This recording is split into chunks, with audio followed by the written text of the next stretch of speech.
Hello, I'm Booster Steve, and we are doing some YouTube videos about problems we've been getting phone calls on. And today, we're doing one on a Midland booster, and they have problems of their own, but the problem we're hearing is people not having the spacer plate or putting it on the right direction. These ribs go against the rubber, and that is what seals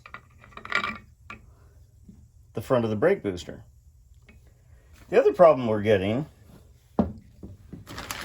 is people are buying master cylinders.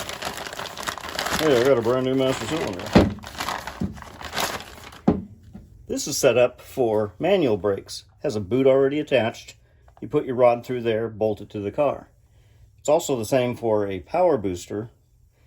This needs to be removed. But what happens is people will stick it on there, and the rubber boot, this is the inside bellows, where the brake booster on the Midlands breathe, it seals that up. The booster can no longer breathe, so the booster no longer works. This boot has to be removed like this on a power brake car. It slides right on. Thank you for watching.